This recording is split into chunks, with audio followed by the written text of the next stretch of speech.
Have you ever encountered a situation that was a bad one, a harmful one, and you survived the situation? Where it was a kidnapping, or where it was that you ended up in a sexual relationship with a sociopath, or that you ended up working somewhere and you were involved in criminal activity, that's something you never intended to do. Anyway, have you encountered a situation, a bad situation, and later when you reflect on it, you realize, hold on a minute, I could have easily avoided this. Now, I'm going to talk about that. Often we don't see bad times coming. Often we don't recognize dangerous people. Why is that? For one reason, we don't want to. Yes, I've said it. We don't want to see evil. We don't want to see negativity. We don't want to be bothered by the existence of dangerous and bad people. We don't want to. We just want to be left alone. We want a bubble of relief. And because we invest in this bubble of relief, our main focus is to maintain the psychological comfort that we're clinging onto. So we're clinging onto psychological comfort, and anything and anyone that does not reflect the psychological comfort we cling onto, we discard. And here's where it goes wrong. Dangerous people, whether narcissists, sociopaths, or psychopaths, they know this about commoners. And they also know there are even some believers who operate like this. So they will mirror the psychological comfort we're craving. They will mirror our expectations. And because of that, we are flattered, because we're not aware they're mirroring us. No. And because of that, dangerous people enter like wolves in sheep's clothing. And once they're inside, now they have all the space to cause harm and all the space to cause disaster in your life and to endanger both you and the people around you. And it's when the danger explodes, you realize, whoa, what's going on here? But now it's too late. Now you need to deal with the damage. Now you need to deal with the wounds. Now you need to go into therapy. Now you need to recover. Well, be glad you survived it, because some people don't even survive such circumstances. Some people even die. Or maybe you didn't die, but someone else near you died because some dangerous creep entered your life and caused havoc. Anyway, you survived because you're still alive. And now you need to deal with the aftermath of it. And now you feel sorry for yourself. Now you regret. But hold on. I'm not saying it's all your fault. No. The other individual who caused the harm, he's responsible. But look at this. You also played a role in it. And you need to admit the role you've played. Now, if you didn't play a role and if something just happened out of the blue, that's different. But most of the time, when dangerous people escalate and cause big tragedies, there were enough warning signals ahead of time that something was off.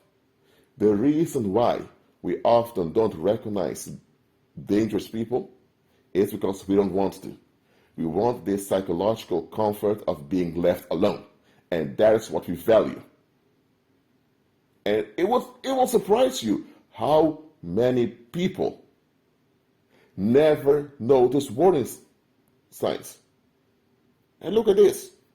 Even the violent people out there, the gangsters in the streets, even the hardcore criminals who are violent, even the tough guys who say things right to your face, even they, most of the time, don't notice dangerous people. So just because someone is violent, just because someone is tough, just because someone enforces boundaries, just because someone has self-respect and is into self-defense, just because someone has psychological insight does not mean they're able to recognize dangerous people. Most of the time, dangerous people don't approach you with a gun in their hand, or with a machete, or they don't approach you in a witch suit, casting you out and putting decreeing spells on you in your face. They don't approach you like that. Most dangerous people out there are actually quite weak. Either they're physically weak or they are psychologically weak. What makes them dangerous is that they are delusional. They just want to escape no matter what. We think a dangerous individual is someone covered in tattoos with a machete in their hand, screaming on the streets. Well, such individual is dangerous to be around, but not all dangerous people are like that. The most dangerous people are just regular people, but there's one thing about them. They are delusional. Delusional means they just want to escape. And we don't notice this escapism about them. Now, escapism is a common thing in the human species, unfortunately, but it's there. But when escapism is extreme and hardcore, that's a sign someone is dangerous. Because regular people, they just want to escape, when they realize that they can't escape and that they have to deal with something, they'll be upset. But even when they are upset about it, they realize we need to deal with it. They will be murmuring about it, but at least admit we need to deal with it.